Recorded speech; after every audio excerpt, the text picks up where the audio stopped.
But anyways, this week we have another new bottle to add to the show. This bottle is, as you can see, called Elijah Craig. And it is their small batch bottle. Yeah, small batch, Kentucky straight bourbon. So it's pretty good. It's 94 proof.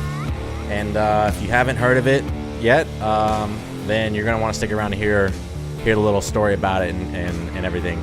So, Alex, I'll let you go ahead and bring that in. Okay, so, kind of, I guess everybody that's been, down, I guess, kind of in the know with the... Is the music still going? Yeah, that's post-edit. Okay. All right. Anyways, yeah, so, Elijah Craig, so he was a Baptist preacher in the 1800s in Kentucky, and... so this is from Elijah Craig's website, from the Bourbon's website. He said he was an educator, road builder, a land inspector, and built the first paper and wool mills in Georgetown, Kentucky.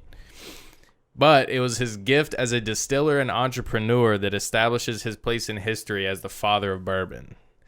So, I guess a lot of people that have, been drinking bourbon for a while, been drinking whiskey for a while, have at least heard of Elijah Craig if they haven't haven't actually had the bourbon yet. But I guess you could call him one of the OGs. Yeah, so definitely an OG in the whiskey world, in America at least. But he's known as the father of bourbon, and is credited with being the first distiller ever to age his whiskey in charred oak barrels, which, as we know, is what makes modern bourbon. Yes. It's what, basically what it is, because without that, it's literally just clear corn whiskey. Yeah. More or less. So, so the story, I guess, kind of behind how he, began, aging his whiskey in, charred American oak barrels is, so apparently it's largely unknown. It's kind of an unconfirmed story, but kind of, I guess, the most widely known or widely accepted story behind it is that his the mill where he was storing his whiskey at the time caught on fire and charred the barrels, and obviously it didn't completely burn them up and all that, but then, obviously, he's I guess this whiskey's still good, whatever, we'll hang on to it. And, it turns out it was actually pretty damn delicious. Yeah. So. Well, as you can see, we've already killed half the bottle. Yeah, what, we've had this bottle maybe a week? Yeah, but 10 days. I don't know, we kind of decided to, because in the beginning we were waiting to crack the bottles until we started recording the episode, and kind of realized it's kind of hard to get a good get good sensory notes of whatever it is that we're drinking, because it's literally right there in the moment. Yeah. You kind of need time to slow it down, think about it, and kind of pull some thoughts together. By no means am I an expert in my sensory notes. We're getting there. Ooh. I feel like we're getting there. I don't know, man. I'm gonna need my my whiskey sommelier chain here pretty soon. You know what I mean? Yeah, that's outrageous. Their courses that they got. Oh, I know. It's there's one whiskey sommelier school in the world, and it's, if any of you guys look up whiskey or anything like that on YouTube, the Whiskey Vault guys, one of them is the one who runs the school. And it's a pretty penny, but it's one of those that I really wish I could go. It'd be cool to go to. And yeah, I would just do the level 1 sommelier class.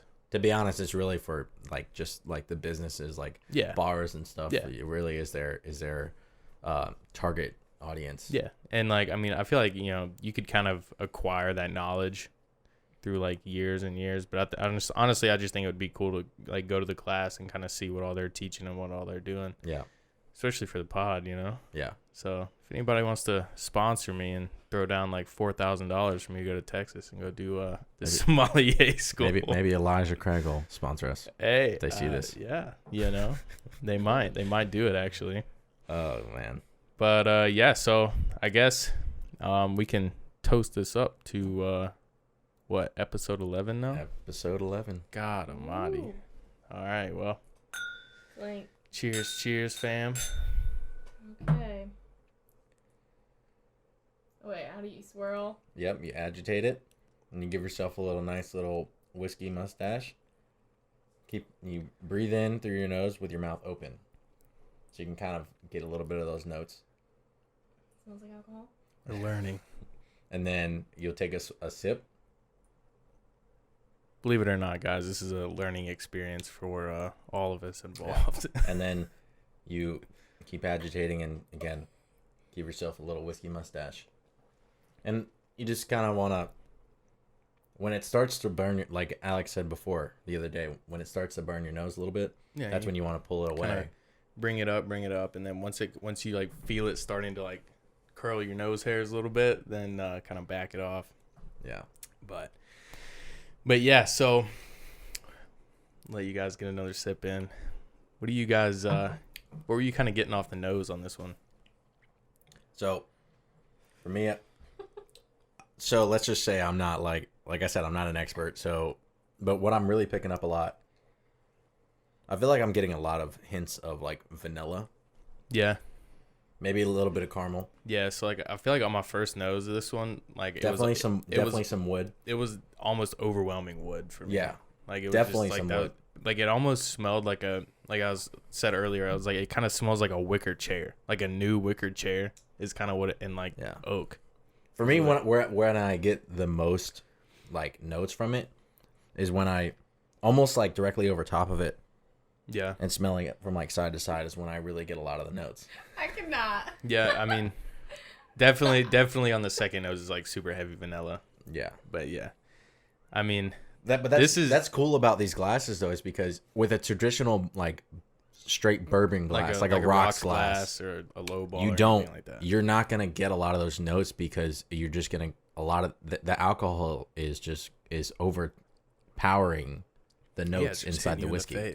With this, because you agitate it like this, it's allowing that the I guess fumes of the alcohol to escape the glass, and then the notes are what's left behind. Right. Mhm. Yep, what they said. I smell all the notes. All the notes. Yeah. So that being said, this is definitely one of my favorite just straight bourbons that we've done on the show. This one's very good. So it's a 94 proof. It's distilled and bottled by Elijah Craig Distillery in Bardstown, Kentucky, which watched a documentary about Bardstown earlier, and it's like the pretty much like the capital, like the bourbon capital of the world, and even Kentucky. So that's definitely kind of cool. But yeah, so today Elijah Craig is actually owned by Heaven Hills Distillery. It's kind of just an umbrella company. Yeah. And oddly enough, honestly, I don't remember. This was a little before my time, but back in 1996, the Heaven Hills Distillery, they lost like I think 7 storehouses of their whiskey. Like I was 1 year old. Yeah, I wasn't even born yet. Let's not talk about it. But yeah. No, yeah, I saw you watching that documentary, and I like walked in on that moment of like seeing like the fire. It literally like up in flames. Footage. It was crazy. Insane. Yeah, no. And how much did you say that like what was basically worth what they lost? I really don't know. Is like I didn't like actually look it up. I kind of did the rough math.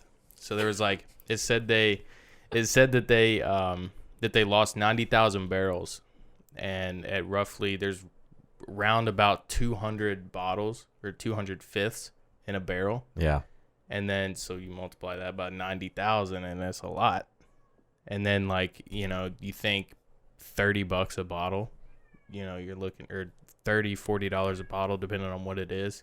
Mm-hmm. And like I'm sure some of those barrels were 10-20 years old, because I mean just because it's like a 4 or 6 year bottle doesn't mean that there's not a 10-year whiskey in that blend. Right. They kind of, I mean, that's like the youngest, like the bottle age is like the youngest whiskey that's in that blend. What, are you laughing at the cat? I'm not laughing at Alex. I'm laughing at the fact that our cat is starting to screaming wonder. at us behind this door. I don't know if the mics are picking it up because, It's like so- last week, I don't know if whenever I went like this last week, I was listening because the freaking lawn dudes were outside, like just going to town. It sounded like, I'm like, Jesus, man, like literally it sounded like they were right outside the window and we're like on the second floor. But like, I didn't know if I'm surprisingly No one heard. like when I listened back the audio, I notice didn't hear it at all. You might have heard I that heard one. that. I heard that through the headphones. You might have heard that one. Comment down below if you're following Whiskey Ways podcast and you still prefer wine. That is all. Maybe like one person. Wonder if Rufus thinks I'm talking shit about him again. Probably. I flamed He's probably him on like, the last one. where the hell did everybody go? Yeah, probably. He just hears noise in this I room. hear you guys. Well, But yeah, so I think that's that's about it on the yeah. on the background Honestly, of Elijah. like, so we'll collect our final thoughts, but really, I think this is one of the better, just good, like all around well balanced bourbons, straight bourbons that I've had so ever. because really, I know we didn't do it last week, and I don't remember if we did it the week before. well, we didn't did the rate it. tequila, and then we didn't. did it the week before because we forgot the week before that Yeah. to rate So it. Yeah, so I like this though. I'm gonna rate this one. I'm gonna rate Elijah Craig a 9. Ooh, is that your highest? That's my highest. Is it? I think so. Yeah, it is. Damn. What did you rate Screwball, the first one? Well, Screwball's in a different category because it's a flavored whiskey. Yeah, I mean, if Like, that was the same I category for this feel guy, like it'd be 10 out of Yeah. 10 automatic. like I feel We like get some Crown Apple in here. Like, 10. well, no, I feel like you can't rate flavored whiskeys the same No, as no, straight whiskeys. I agree. You know, Because, yeah. So it's like I found out, like, you know, Fireball. Fireball is literally not whiskey. It's colored and flavored vodka. Ugh, I hate Fireball. really. But they market it as whiskey because whiskey isn't a legally binding term like bourbon is. Yeah, Like, really, you can just, like, you can call. So if it's a vodka, you technically could call it a whiskey. it's basically what Fireball did. Yeah. I mean, it's not like, The- obviously, if it's like a straight vodka, like, you're just going to call it vodka. Yeah, But, like, it's which I like don't. Fireball. I'm not a Fireball is huge fan of vodka. heavily flavored. Oh, hell no. I hate vodka. Vodka's. Oof. Can't do it. I hate it. But, well, that being said, like, I forget what I was watching the other day, but they were talking about vodka and, like, they explained it really well. So, like, they're talking about mixed drinks and cocktails. And they're like, you know, like, when you add whiskey to something, it flavors it. It flavors whatever you put it in. So, like, if you do, like, whiskey and water, it's literally whiskey flavored water. But you put vodka in stuff for the sole purpose of making it alcoholic. Making it an alcoholic. Anytime you drink alcoholic vodka, beverage. you're drinking vodka not for the enjoyment. You're trying to die. You're just You're trying to have get good night. hammered and not taste anything. Yeah, Tastes like you're just drinking but Kool-Aid. so or God this knows what morning, else.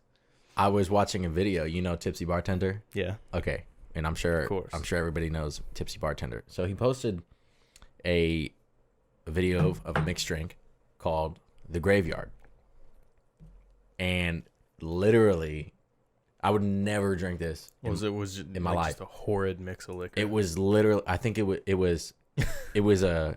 I think it was a vodka, a tequila, a rum, and some. I know for a fact Johnny Walker was in there. And then, like, and each of those was, I'm pretty sure, was a 3-count pour. This is one drink. This is one drink. Oh God, I thought. And then he adds like half a bottle of Heineken, and then a half a bottle of Guinness. No. Literally you looked like lost me. looked like motor oil. You lost me. Guinness is motor oil. You lost me. Like, I love me some beer, but God bless, I ain't drinking Guinness. It's Dude. literally like drinking 5W30. like, oh my gosh, dude! It straight up was death. Like, Yeah. I can, without even tasting it, I can see like that's why it's called that. that's why it's called The Graveyard. Because yeah, it's like those. I'm not condoning any of you guys to try that drink at all either. I've never even had it, but just from watching him make that drink. It was just what was that last hunch bunch we made? It was bad. It was like a liquid marijuana, but then we ended up putting a ton of other stuff in it. Yeah, I think it was for Halloween. Yeah. Maybe I don't Halloween. remember. I don't know. I don't remember. At some point in time. Okay. But all right, I guess that concludes up the. Well, you rated it. Oh yeah, you rated right. it. Fuck. I rated it a 9. It's really hard for me to give it a 9.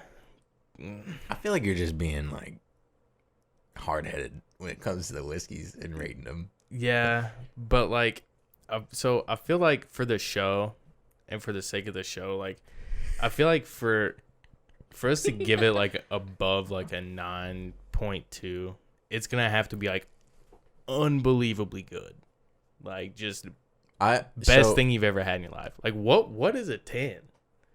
I don't know. What is it? Because like we've had some damn good ones, and this one is. I feel like you don't. Whenever you rate it 10, it's because it'll be when we've had like numerous amounts of like different types of whiskey, and it's just gonna be that one. It's just one of those that leaves you speechless. Yeah, like yeah. No part about it makes you like, kind of like, Yeah. That's kind of this for me, to be honest. Like, this is really good. That's what I'm saying. It's so easy for me to drink. I'm gonna give this one a 9.1. Oh, okay. I'm gonna give it a 9.1. I like this. I think this is better than a 9. Yeah, I like this a lot. Yeah, this is like it's a good proof, like mid 90. It's 94 proof, which is like perfect middle of the road. I was gonna say it's not like it's straight up gasoline going down your throat, but it has like a nice low grade burn that kind of lingers after you're done. Like, this is a good one. Yeah, the flavors blend well together. It's sweet, not too sweet. It's kind of mellow wood flavor. It's the wood's a little bit overwhelming on your first nose, like if you just smell it or you just smell it out of the bottle. Like, the wood's a little bit overwhelming, but I think after that first sip, it definitely tones down and it all blends really well together. It's really nice. Give this a 9.1. This is good. And what about you? Well, I don't think it would be fair for me to rate whiskey straight up neat, as you would call it, because my preferred drink is Crown Apple and Diet Coke. So for me, I judge a whiskey based on how well it mixes with Coke. So this would probably be good mixed with Diet Coke. Yeah. So like one of the big reasons that Jack and Coke is such a big thing is because Old No. 7 Jack Daniels is so heavy on vanilla that when you mix it with Coke, it has like that whiskey taste, but it's like a vanilla Coke. Yeah. Like, it's delicious. It blends really well together. And this is also kind of heavy on vanilla, so I feel like this would be good in a Coke. Be good. Yeah, it's really not that. It's pretty sure I've already had it with $30 for a bottle. This is it's not expensive. I think that's what I love most is like I'm fine with spending a little bit of money on a bottle, but I am too. It is disappointing when you spend some money on a bottle and it's not good. Yeah, no. So, but yeah, so final results, can't go wrong with Elijah Craig. Absolutely not. This is going to be a new go-to for me. Yeah, if you're looking for something new to try, we recommend Elijah Craig. You won't be disappointed.